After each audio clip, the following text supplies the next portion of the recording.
This short video is intended for trainees and designated prescribing practitioners to guide you in preparing a personal development plan for this pharmacist independent prescribing course. This prescribing course is designed to support pharmacists from a range of clinical settings to be able to demonstrate by the end of the programme that the learning outcomes set by the GPHC in order to be a safe prescriber have been met. The Royal Pharmaceutical Society Competency Framework for all prescribers provides additional detail about the skills that are important for being a competent prescriber in the real world.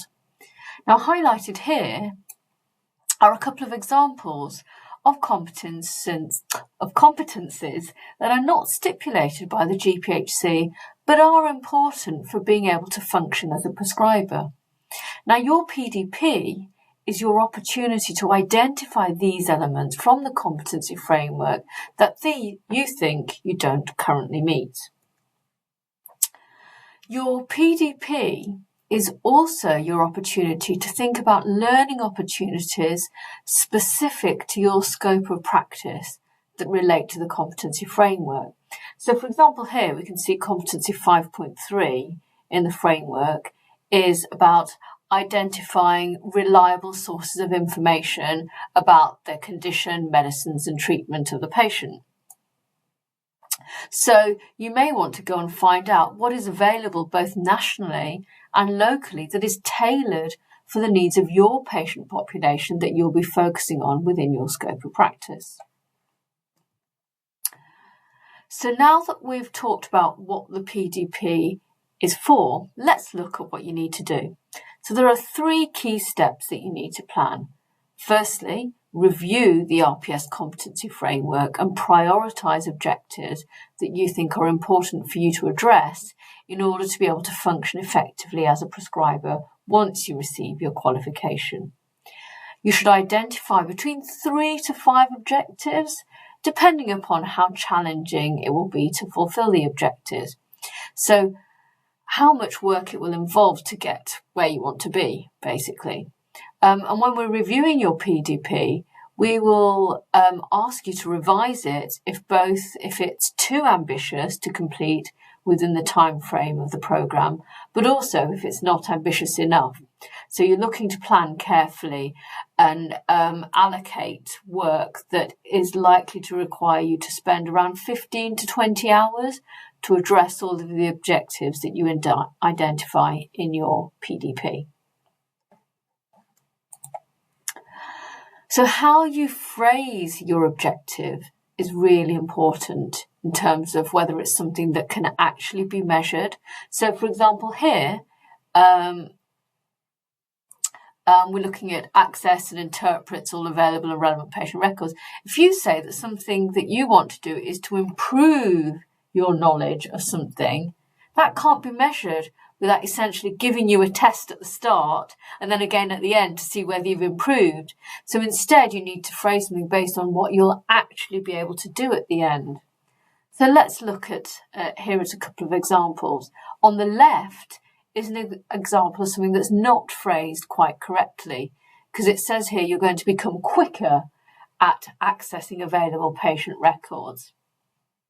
Now, you can't demonstrate whether you become quicker without first providing evidence of how long it takes at baseline and then how long it takes after you've done the work to address the learning needs. So you don't want something that's going to require 2 points of evidence.